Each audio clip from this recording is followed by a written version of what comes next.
Avis vascular centre మన దేశంలోనే the best varicose vein hospital. మీరు జనజీవన స్రవంతిని అనగానే జంగల్ నుండి మళ్ళీ మీరు బయట ప్రపంచంకి వచ్చారు. ఒక విధంగా చెప్పాలంటే జంగిల్ టు కాంక్రీట్ జంగిల్లోకి వచ్చారు మీరు. ఎందుకు వెళ్ళారు? ఎందుకు వచ్చారు? అంటే బ్రాహ్మణ కుటుంబంలో పుట్టిన మీరు, మడితో ఉన్న మీరు, శుభ్రంగా స్నానం చేయకుండా ఉండలేని మీరు ఎందుకు వెళ్ళారు? మీరే కాదు, మీ అన్నయ్య కూడా వెళ్ళారు. వెళ్ళి దాదాపు 45 సంవత్సరాల పార్టీలో పనిచేశారు. 45 సంవత్సరాలు పనిచేసిన మీరే మిడిమిడి జ్ఞానంతో నేను చేసిన కొన్ని తప్పుల వల్లే ప్రజలు మాకు దూరం అయ్యారని మీరు ఒక లేఖను విడుదల చేశారు. ఆ విధంగా రాయడం వల్ల ఇప్పటికే పార్టీలో వేలాది మంది త్యాగాలు చేశారు, ప్రాణాలు కోల్పోయారు. అంటే వాళ్ళ ప్రాణాలకు విలువ లేదని కొంతమంది అంటున్నారు. మీరేమంటారు? వాళ్ళందరినీ కాపాడుకోలేకపోయామనేటువంటి ఒక తపనతోటి, వాళ్ళందరినీ రక్షించుకోలేకపోయామనేటువంటి ఒక అపరాధ భావనతోటే ఆ రకంగా రాయాల్సి వచ్చింది. వాస్తవంగా ప్రపంచాన్ని, దేశాన్ని, మారుతున్న పరిస్థితుల్ని సవ్యంగా అర్థం చేసుకోగలిగి ఉంటే విప్లవోద్యమంలో త్యాగాలు చేయడం అనివార్యం. త్యాగాల్ని శంకించడం లేదు, త్యాగాల్ని ఎత్తిపడుతున్నాం. వాళ్ళ త్యాగాలు వృధా కాకూడదని చెప్పే మారుతున్న పరిస్థితులకు అనుకూలంగా మనము మారాలని చెప్పి ఆలోచించి ఆ రకంగా రాయడం జరిగింది. అంటే ఇంతకాలం అంటే 45 సంవత్సరాల తర్వాత మీకు మెలకు వచ్చిందంటారా? అంటే ఇప్పటికే చాలా జరగాల్సిన నష్టం అంతా జరిగిపోయింది కదా. ఇంకా నష్టాలు జరగకూడదని, జరిగే నష్టాలు జరిగిపోయాయి. జరిగిన నష్టాల నుంచి గుణపాఠాలు తీసుకుందాం, మరిన్ని నష్టాలని అరికడదాం. మనం భవిష్యత్తులో ఇలాంటి నష్టాలకు అవకాశం లేకుండా ఉండడం కోసమే ఆ రకంగా రాయాల్సి వచ్చింది. మెలకువ ఎప్పుడయింది అనేటువంటి విషయానికి వస్తే, మెలకువ చాలా ముందే అయింది. పార్టీలో క్రమశిక్షణ సూత్రాలు ఉంటాయి. ఆ సూత్రాల ప్రకారం ఎవరైనా, ఈవెన్ ఇంక్లూడింగ్ జనరల్ సెక్రటరీ కూడా వాటికి అతీతులు గారు, వాటి ప్రకారం నడుచుకోవాల్సి వస్తుంది. నేను గత 22 సంవత్సరాల నుంచి పార్టీలో మారుతున్న పరిస్థితులు, మేము అవలంబిస్తున్న పద్ధతులు, వీటన్నిటి మీద చర్చిస్తూ నా అభిప్రాయాల్ని పార్టీ కమిటీ ముందు ఉంచుతూ వస్తున్నాను. అందులో భాగంగానే ఈ నిర్ణయం. మీరు ప్రభుత్వం ముందు రావాలనుకున్నది ఎప్పటి నుంచి ఈ ప్రక్రియ స్టార్ట్ అయింది? వాస్తవానికి ఈ రకంగా రావాలనేటువంటి విషయానికి వస్తే 2024 మధ్యలో, మీకు తెలుసు అనుకుంటా, మా సిఆర్బి మెంబర్ ఉదయ్, ఆయన, నేను సిఆర్బి ఇన్ఛార్జ్ని కాబట్టి నాకు ఉత్తరం రాస్తూ శాంతి వార్తలకు మళ్ళీ మనం ప్రయత్నం చేయకూడదా అనే ఒక ప్రశ్నను నా ముందుకు తీసుకొచ్చి, నేను నా తోటి సిఆర్బి మెంబర్స్ రాజుదాదా, కోసదాదా, రామ్దేవ్ వీళ్ళ ముందు ఆ ప్రశ్న నుంచే వాళ్ళు, మనం శాంతి వార్తలకు పోవాలంటే స్పష్టంగా తుపాకులు పట్టుకొని 2004లో లాగా శాంతి వార్తలకు వెళ్ళలేము, తుపాకులు దించితే తప్ప శాంతి వార్తకు అవకాశం లేదు అని రాజుదాదా చాలా స్పష్టంగా చెప్తే, దాని అర్థం అదే. ఇది 2004 కాదు, 2024. కాబట్టి మనం ప్రభుత్వం ప్రకటిస్తున్న వైఖరి ఏదైతే ఉందో ఆ వైఖరి మీద మనం ముందు ఒక స్పష్టతకు వచ్చి వెళ్ళాలి అని చెప్పి నేను ఆయనతో మాట్లాడాను. ఆయన ఆ రకంగా తుపాకులు వదిలిపెట్టి వెళ్ళడం సరైనది కాదు అనేది తను మాట్లాడిండు. మిగతా ఇద్దరు సైలెంట్గా ఉండడంతో వాళ్ళ అభిప్రాయం కూడా అదే అయి ఉంటుందని చెప్పి నేను విత్డ్రా అయ్యాను. మళ్ళీ తర్వాత అదే అభిప్రాయాన్ని మా జనరల్ సెక్రటరీ బసవరాజు గారు, తర్వాత అక్కడే గణపతి గారు ఉన్నారు, వాళ్ళతో ఒక 15 రోజుల తర్వాత నేను కలుసుకున్నప్పుడు వాళ్ళ ముందు కూడా ఇదే అభిప్రాయాన్ని. అంటే ఇది ప్రక్రియ 2024లో స్టార్ట్ అయింది. 2024లో శాంతి చర్చలు చేయాలనేటువంటిది ఏదైతే ఆంధ్రప్రదేశ్, తెలంగాణ నుంచి ముందుకు వచ్చిందో మార్చిలో, దాని మీద కొన్ని మా పార్టీ వైపు నుంచి కూడా జనరల్ సెక్రటరీ ప్రత్యక్షంగా ప్రకటనలు విడుదల చేయడం, ఆ సమయం అంతా నేను ఇక్కడ లేను, నేను ఒరిస్సాలో ఉన్నా.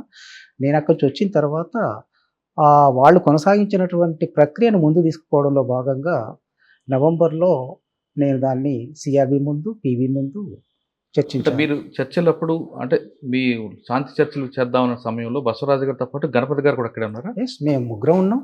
మేము మొత్తం ఇక్కడ ఉంది నలుగురం. ముప్పాల గణపతి, ముప్పాల లక్ష్మణరావు గారు. గణపతి గారు అంటే ఆయన ఇంకొకరు లేరు కదా పార్టీ. ఆయనే ఉన్నారండి. ఆయన సైలెంట్గా ఉన్నాడు. ఇక తను బసవరాజు గారి సెక్రటరీ కాబట్టి ఆయనే మాట్లాడిండు, వద్దు సోను, మనం తుపాకులు దించి చర్చలకు పోయేటువంటి విషయాన్ని నువ్వు ఆలోచించకూడదు, నాకు రాజుదాదా ఇన్ఫామ్ చేసిండు, చెప్పిండు విషయం, కాబట్టి మనం అట్లా ఆలోచించకూడదు, మనం అనుకున్న విధంగా నువ్వు ప్రస్తుతానికి వెళ్ళి చాలా జాగ్రత్తగా ఒరిస్సాలో ఉండి మన సర్క్యులర్ను ఒరిస్సాలో వివరించి నువ్వు రావాలి. కానీ ఒకప్పుడు సాయుధ పోరాటం ద్వారానే మనం సాధించవచ్చు అన్న నమ్మిన మీరు ఇప్పుడు సాయుధ పోరాటం అవసరం లేదని ఎలా మీరు భావిస్తారు? ఒకప్పుడు అదే అన్నాం, మారిన పరిస్థితుల ప్రకారం ఇది అంటున్నాం. కాబట్టి పరిస్థితుల్లో వచ్చిన మార్పే ఆ మార్పు ప్రధానమైన కారణం, మరేమీ లేదు. కానీ సమాజంలో చాలా రకాల మార్పులు వచ్చాయి. ప్రభుత్వం చాలా డెవలప్‌మెంట్ చేస్తుంది. కింద వరకు వస్తున్నాయి. కానీ మీరు అభివృద్ధికి వ్యతిరేకులుగా అనేది ఒక ముద్ర పట్టుకుంది. ఆ ముద్ర నుంచి బయటపడడానికి మీరేమైనా ఆలోచించారా? అభివృద్ధిని రకరకాలుగా వ్యాఖ్యానిస్తున్నారు. ఎవరి వ్యాఖ్యానం వాళ్ళది. కానీ సమాజంలో వచ్చే మార్పులు మీరెందుకు గుర్తించలేకపోయారు? గుర్తించడం కాబట్టే వచ్చింది. అది ఇప్పుడు ఇన్ని సంవత్సరాలు అంటే చాలా మంది చనిపోయిన తర్వాత మీరు గుర్తించారు. అంటే పోలీసుల వైపు చనిపోయారు. ఇటు మీ వైపు కూడా చనిపోయారు కదా! ఇంతమంది ప్రాణత్యాగాల తర్వాత మీరు గుర్తించారా? ఇప్పటికీ గుర్తించలేదు కదండి. ఇప్పుడు నన్ను ఇప్పుడు కొంతమంది ఇంకా ద్రోహులని చెప్పి సాయుధ పోరాటానికి తాత్కాలికంగా విరమణ ప్రకటించడం, దీన్ని మొత్తంగానే సాయుధ పోరాటాన్ని విరమించడంగా, దీని నుంచి వైదొలగడంగా, ఇంకా రకరకాలుగా తెలంగాణలో తెలుగు సమాజంలో ముందుకొస్తున్నటువంటి కొన్ని వాదనలు ఏవైతున్నాయో మీరు చూస్తున్నారు కాబట్టి ఇంకా ఇప్పటికీ గుర్తించడం లేదు కదా. అంటే వాళ్ళు మిమ్మల్ని వ్యతిరేకించడం, మేము ద్రోహి అన్నం వెనక వాళ్ళు చాలామంది మీరు ఎవరైతే మీ మీద ఆరోపణలు చేస్తున్నారో ద్రోహి అంటున్నారో వాళ్ళు కూడా చాలా కష్టాలు పడ్డారు. ఆర్థికంగా నష్టపోయారు, శారీరకంగా నష్టపోయారు. కొంతమంది కిడ్నాప్ చేయడం, తలలు గుండు కొట్టించడం, వాళ్ళ మీద కేసులు. వాళ్ళు మిమ్మల్ని ప్రొటెక్ట్ చేయడానికి బయట తిరుగుతుంటే మీరు ఈ విధంగా రావడాన్ని వాళ్ళు జీర్ణించుకోలేకపోతున్నారన్నది. సరే, వాళ్ళు ఎందుకు అంటున్నారనేటువంటి విషయం ఇక్కడ మనకు చర్చ కాదు. ఎందుకంటే పరిస్థితులు మారినాయి. మారిన పరిస్థితుల్లో మేము ఈ నిర్ణయం తీసుకున్నాం. కాబట్టి ఇప్పటికీ వాళ్ళతోటి నా విజ్ఞప్తి ఏంటంటే, పార్టీ పరిస్థితులకు రావడానికి వెనుక దారితీసిన పరిస్థితులు ఏంటి? మీరు అవి ఆలోచించండి, అవి విశ్లేషించండి. నేను అందరి కోసం ఒక 22 పేజీల డాక్యుమెంట్ రాశాను. దాంట్లో నేను చాలా ముఖ్యమైనటువంటి సమస్యల్ని ప్రస్తావించాను. మీరు కూడా టెక్మల్స్‌తో వాటన్నిటిని చర్చించారు. కాబట్టి ఏంటంటే, ఆ విషయాలను ముందు మీరు మాట్లాడండి. Whether it is correct or not.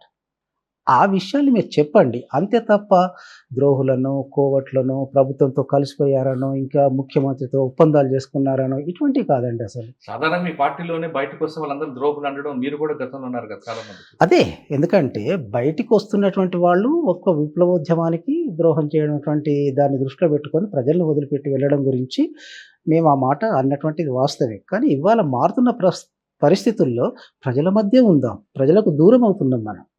ప్రజలను వదిలి వెళ్ళకూడదు. కాబట్టి మరో రూపంలో ప్రజల మధ్యకు వెళ్దాం. అలా వెళ్ళడానికి మనకి ఇవాళ కాన్స్టిట్యూషన్ మన చేతిలో ఉంది. దాన్ని మనం ఆధారం చేసుకొని ప్రజల మధ్యకు వెళ్దాం. ప్రజలకు దూరం కాకూడదు అనేటువంటి ఒక తపన, ఆరాటం నుంచి నేను ఆ రకమైనటువంటి నిర్ణయానికి ఒకప్పుడు మీరు భారత రాజ్యాంగం పెట్టుబడిదార రాజ్యాంగం అనే విమర్శించేవాళ్ళు. ఇప్పుడు అదే భారత రాజ్యాంగాన్ని మీరు ఏ విధంగా సమర్థిస్తారు? అవును, భారత రాజ్యాంగంలో పేర్కొన్నటువంటి అనేక విషయాలు ఉన్నాయి. వాటి అమలు కోసం, ఎందుకంటే భారత రాజ్యాంగం ప్రియాంబుల్ మీరు చూసిండ్రు, సోషలిస్టిక్ ప్యాటర్న్ ఆఫ్ సొసైటీ అని చెప్పి దాంట్లో చెప్పారు. కాబట్టి ఆ సోషలిస్టిక్ ప్యాటర్న్ సొసైటీ కావచ్చు, లేకపోతే ఇంకా అనేక విషయాలు ఉన్నాయి. కాబట్టి వాటిని మనం ప్రజా ఉద్యమం నిర్మిస్తే, ప్రజా గొంతుకతో మనం గొంతుకై మాట్లాడితే రాజ్యాంగాలు కూడా అనేక సవరణలు వస్తాయి. 42వ సవరణ ఎందుకు వచ్చింది? 73వ సవరణ ఎందుకు వచ్చింది? 2006లో ఫారెస్ట్ రైట్స్ యాక్ట్ ఎందుకు వచ్చింది? వీటన్నిటి వెనుక ప్రజా ఉద్యమాలే కారణం. కాబట్టి ప్రజా ఉద్యమాన్ని నిర్మించడం ద్వారా రాజ్యాంగాన్ని కూడా మార్చుకుంటే అవసరమైంది. మీరు గతంలో ఇక్కడున్న ఒక కంపెనీ కోసం చల్ జంగల్ జమీన్ అనే ఉద్యమం తీసుకొచ్చారు ఆ కంపెనీ వాళ్ళు. కానీ మీరు బయటకు వచ్చాక అదే కంపెనీ మీకు బ్రాండ్ అంబాసిడర్ అనే పోస్ట్ ఇవ్వబోతుంది. మీరు దాన్ని ఏ విధంగా జీర్ణించుకుంటారు? ఆ కంపెనీ వాళ్ళే కాదండి, ఆ కంపెనీ వాళ్ళు నాకు ఇవ్వాలని చెప్పి వాళ్ళు అనుకున్నారు కావచ్చు. అది వాళ్ళ నిర్ణయం. తర్వాత కేంద్ర మంత్రి అఠవాలే ఇమ్మీడియట్గా మా పార్టీలో జైన్ గార్డెన్ చెప్పి ఒక పిలిపించిండు. అక్కడ మా రూపేష్ గారికి పవన్ కళ్యాణ్ గారు నమస్తే అన్న, లాల్ సలాం అన్న అని ఒక మెసేజ్ పెట్టి. కాబట్టి సమాజం నుంచి మేము బయటకు వచ్చిన తర్వాత చాలామంది మమ్మల్ని ఆహ్వానించడానికి, పిలవడానికి, వాళ్ళతో జాయిన్ చేసుకోవడానికి, వాళ్ళ ప్రయోజనాలు అయితే వాళ్ళు అనేకం చేస్తారు. మేము అది చెయ్యన్నా లేదా అనేది మేము ఆలోచించుకుంటాం కదండి. మా వైపు నుంచి వచ్చినప్పుడు అది తప్ప ఒప్ప అనేది మీరు డిసైడ్ చేయండి, మీ అభిప్రాయం చెప్పండి. అంతే తప్ప ఎవరు ఏమన్నారు, ఎవరు ఏమన్నారంటే దానికి how for I'm responsible for it.